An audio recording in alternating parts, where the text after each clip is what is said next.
Evos was wrecked again. The Uranus just goes even against the Cho. It should be A-okay. Coming into the second rotation here, the third band is coming on through. Look, I'm expecting it to be relatively the same, that RRQ Hoshi is most likely going to ban out the Sicilian. Evos, on the other hand, they're thinking about it. Aurora isn't going to be likely, as Valir has already been locked in by RRQ. But they're going to ban out the Natalia this time around. It looks like they're going to have quite a squishy composition if they aren't that afraid of the Natalia. I'm thinking about that as well, but what could it possibly be? I mean, Franco, wow. We had a discussion about this. It can be effective, but they are looking at something even more solid. So, we've seen the Hylos and Leomort combo. I'm looking at, once again, it could be possible. Moskov looks pretty alright, but Roger sounds too hard to pass. Yeah, no, I don't think Roger is going to be the pick here, because Roger, there's a lot of things that's going to make Roger very susceptible, especially the Valir. Even though you can dodge certain abilities and you can execute them at the end of time, I think Bruno is going to be the pick of choice. It looks like they're going to play hyper carry for the side of Evos Legends. They don't want anybody else to have damage, only Bruno. So again, Brock, Diggy, Bruno as well. Whew, man, breathing through this match is really, really difficult. I'm struggling to catch my breath here, as well as the Raphaelia. Early game composition to actually look to go and steal the buff away. RRQ in response, they've got a lot of damage, playmaking capabilities, on top of the fact that they're going to have a Hylos in the lineup alone. Leomort is going to be looking like the option here, because he's going to be able to run down Bruno. He only has the slide tackle to get out of there. Yeah, I'm looking at a running down composition for RRQ Hoshi. Like, you got the Glorious Pathway, you got the Phantom Steed. Like, they can't just dive to their heart's content, but we talked about this before. Leomort needs to be negated, needs to be shut down. So this is Evos' goal in this early phase. Can they pull it off?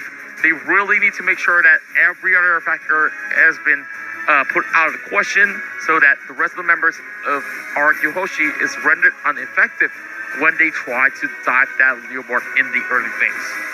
Yeah, and now we're loading into the game. This is going to be game 2. I'm excited to see how Evos is going to play this, because I feel like I don't think they regress, but I do think they want to play something a little bit more comfortable in this matchup against RRQ. RRQ, on the other hand, they are looking to really, really, as you said, it's a terrible way of putting it, but really want to run it down.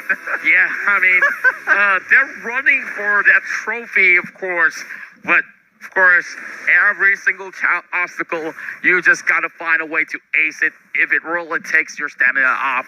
But here comes game number 2, Evos Legends going at it once again against RQ Hoshi, now on the blue and the red side for RQ. Yeah, looks like they already starting very standard from both sides here, both Rexy and Bajan.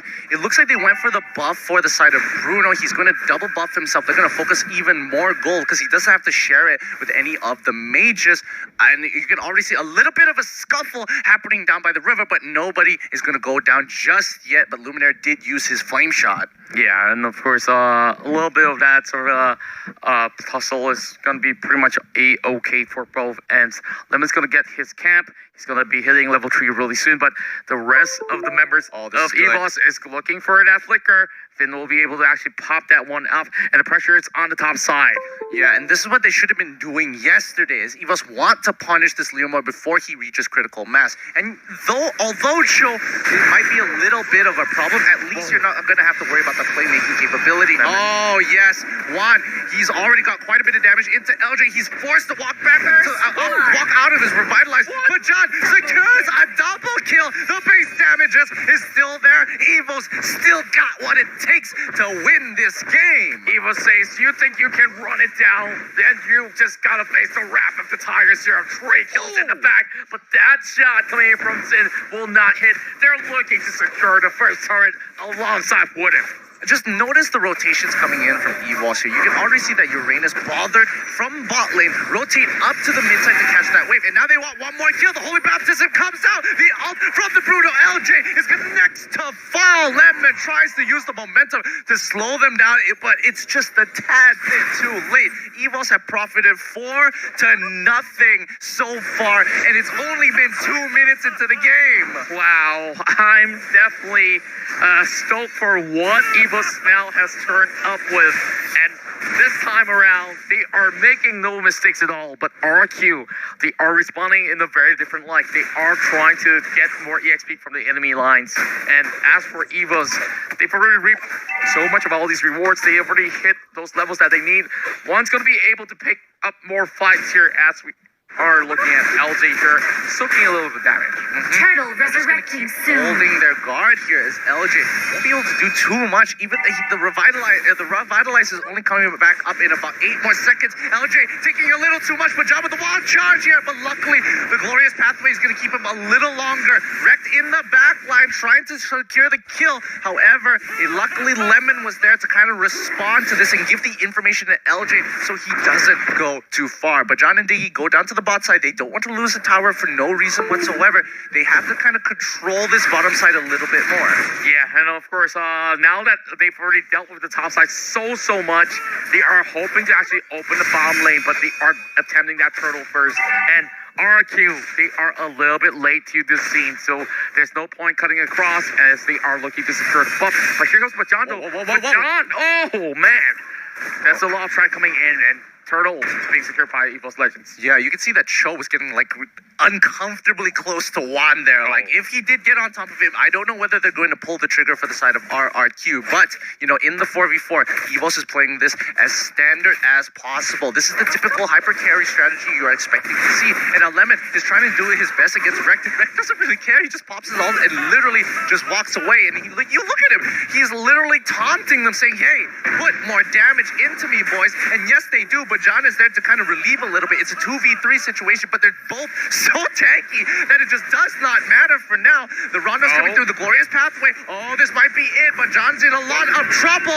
And yes, Grok, even though he does put down the wall, isn't going to be enough. Evos on the other side of the map looking to try and punish as they pull away. Rex still alive. He takes a full Rhapsody. That's bad. He's gonna go down next, but they want to pick up Sin. 2 flame shots come through. LJ gets pulled back with a time reversal. However, they don't have that damage. Bruno is not there. Yeah, they did not respect enough damage coming in for the side of RQ, Hoshi, and of course, they still went in for a chase knowing that they can take down both of these tanks. And of course, they were just running around, but getting a little bit of attention here, but it's still going to be a tower nonetheless for Evos, though it did take some time. All right, let's think about what they got. What did Evos actually get out of that particular fight? Sacrificing 2 of their members, even though very clearly they could have just, completely backed away. They were buying a lot of time with 3 members off on the top side. They got the blue buff. They got 1 camp. They got a tower off of it. RRQ just took back, took back in response to blue buff for themselves. I think, is this worth it of a trade? In terms of the gold lead, it doesn't seem like it really mattered in the grand scheme of things. It's not really spectacular, but hey, they've actually had a lot more room towards the jungles of RQ at the very least, which they could actually maneuver about. But that's going to be the turtle up, and RQ looking like they want it even more this time around. But this is going to be Bajan hoping to actually clip off RJ for a little bit more, but they are still going for that sort of a turtle takedown, all the way sneaking it at the back. What? And Rexy, it doesn't reset from there?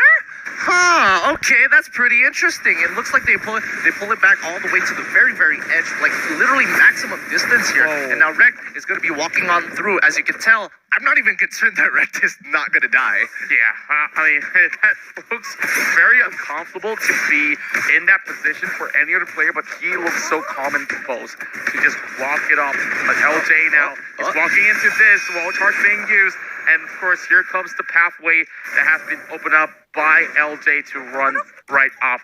And I guess RQ just gotta focus safety this time, but there's gonna be a little bit proxy of the wave, which, somebody's gotta deal with R7 first. Yeah, and they want to punish this as much as they can because they know that the glorious pathway is their fantasy coming through. But John in a lot of trouble, but they're putting some damage into. But John, they're quickly putting down that revitalize. Is it going to be enough? As the time journey is pulling through. Wrecked in the back line. He's trying to secure it. He needs to pull away. They've slayed another big member. LJ is the next to fall. They trade 1 for 1.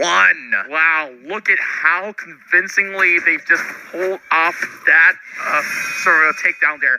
Evos had members at the ready. Wreck just run right across. And of course, RQ Hoshi hoping to actually stop them on their tracks. To, of course, negate that for falling. It's not worth the cost, but here comes Wreck.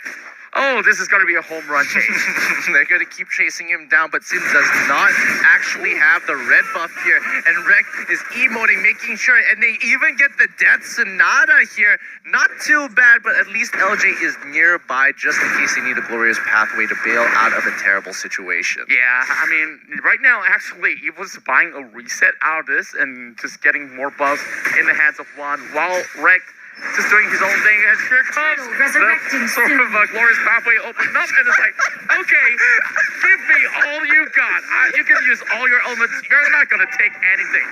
It looks like they're going to lose mid-tier 2, all because they got a little too angry at this Uranus up on the top side, but now Rek finally getting what he deserved as the rest of the team comes on, crashing on top of him. Sin, he's tired of this. He got a full round of Rhapsody inside of him, and now he is dead. Evos, however, should be able to get another turtle, and they increase the gold lead, but man, Wreck the taunts. Man, he's actually having too much fun out of that one. But hey, Lemon is actually knocking on the doors already, and here comes Machan. He's looking for a little bit of that sort of redemption, but by the time that Evos already covered the top side, Wreck should be up any minute by now. Yeah, and Evos want this game to be a very low sort of game, a low kill game. That's the word, because a lot of them are taking Bounty Hunter. Notice who actually has it. Leomord, instead of going for high and dry, he wants to be able to get more items fast at a faster rate. However, he needs to be part of these fights. So that's why Uranus being annoying is very, very beneficial here. As Sin, he comes on through. He wants to pick up Wreck one more time. Can Wreck actually pull through as the Death Sonata? Sin did not miss this time. But on the top side, they've already turned this around. The Wild Charge, LJ trying to get on out of there. It isn't enough, but Lemon, with all the damage that he has, is getting chucked out by Juan, who's a little too big for these shoes. And of course, the same trick does not happen twice for Evos, but they are still having quite a number of rewards up in the top lane. But I'm looking at the side of RQ Hoshi. They did get to towers, so that is definitely good news for them. So there's still a lot more heading over the side of mid lane, which they just need to find another few good sort of team fight, and they should be good to go. Oh, he's going to be able to. Oh, he doesn't actually get the kill there. He didn't one-shot him as he thought he would. R7. And now he's in a lot of trouble as R7 is coming through the back line. Diggy is very, very low. He has to be careful for the Death Sonata as Juan tries his very best. He's getting run down by the rest of the team. Gets kicked back by R7 as RRQ find the opportunity and the angle to hurt Evos Legends. This is going to even up the score a lot more. Yeah, that is what I was just talking about. They just need to find the right fight. But I felt like it was really positioning errors that really cost it for Evos Legends right there. Sure, yeah. And now we're looking at that Lord already sitting by that pit over the top side here, and Evos don't have priority yet. Oh boy, this is a lot closer than I would have thought, especially for both of these teams, But the longer this game goes, the more and more likely Evos is going to win based on the stats. The Phantom Steam comes down from Lemon, but nobody to really get on top of it. But John getting quite a bit of damage onto the Death Sonata. They can't secure the kill onto him. Lemon, the glorious pathway was just a little too late. That movement speed would have been so useful. Oh, definitely will be useful. But here comes a little bit of that sort of health regain coming in from the side of Evos. But over bottom side, R7! Oh my goodness, he's definitely so efficient on that kill. And he will be able to get that one kill. And not only that, now the Lord falls in the hands of RRQ Hoshi. Yeah, this is becoming very, very difficult for the side of Evos. Because of that one blunder, they ended up losing priority over Lord. Bottom side took a little bit of a hit here, and you can see that. But John, after that fight, he didn't base straight away. He went straight down to the bot side to protect that inhibitor turret. His life was a lot less worth it than that inhibitor. And again, Wrecked going down. He has the immortality here, but too many kills are going over to RRQ Hoshi here, as that, again, Bounty Hunter stacks probably already complete by now. Yeah, I'm very sure of that. And Wreck is no longer efficient on his sort of attempts. And they have all the damage towards that. Granger, already 6 kills straight for him. If this carries on, I'm very sure MVP will go towards his hands because, yeah, KDA matters. Yeah, KDA matters here. And, RRQ has turned things around right now. However, can they close out this game? It's going to be a little tough because RRQ are abusing their split pushing capabilities here, as Granger is a little too big for even the likes of Bajan, the biggest tank they got to deal with. Lord's coming through. Lemon's getting on the Phantom Steed just in case anybody needs to go through. Bajan comes with a wild charge, but it's not going to be enough though. Death Sonata not going to land onto the right targets here. Wad's in trouble. He has to dash on out of there. He got very close to killing Sim there. Yeah. So close. And that definitely is a definitely big gas of air coming in from the side of one. But good news is that Evos Legend will still be able to actually defend it for quite some time. But after that one big fight that erupted inside the jungle of RRQ, they managed to take so much out of it. Okay, let's have a look again. Of course, you saw Lemon try to dive right through, but John sort of falling back. They only got the tower. It was that time journey that actually saved one right there. Yeah, and that was so important because the last shot from Granger is a guaranteed crit, and it does bonus damage as well. So he's got to be extra careful. Most marksmen kind of forget, like, oh yeah, he's running out of ammunition, then he's going to reload, then I don't have to worry about too much. And then they get hit by the last shot in the chamber and realize, oh no, I just lost literally 60% of my HP. Yeah, the good news right now is that the Grok will be able to actually have something in favor of them. But oh man, Wreck is just having too much of his shots as he still survives. But here comes LJ though. He's already opening that passage, and they are now committing towards the mid lane. Lemon, he tries to go in, but doesn't exactly find the right target, so he decides to back out here. Rexy got hit pretty hard, however, the skill isn't there. He needs one more auto attack. He actually does it, and the flicker coming through. He goes into the Winter Trudger for it. Lemon doesn't actually have his Phantom Steed, but he's trying his very best of momentum. Wasn't enough to kill him. Not enough again. Oh my God. Rexy literally just saved this entire fight with a time journey from downtown. And he kept one alive for him to secure that triple kill. Now, out of nowhere, R7 will have to back away. Now, Evos is time to shine. They are marching up to the top mid side here. R7, oh my, but check the win. No way! He actually gets to actually recall. And now the Cho will be able to actually buy a little time. But is it going to be enough though? 4 members now knocking at the door. It's going to be the time, and they are going to knock him away. They are only getting away, and they do it. It will be a draw, and this is one for all, and all for one for Evos Legends to come right back in towards this match.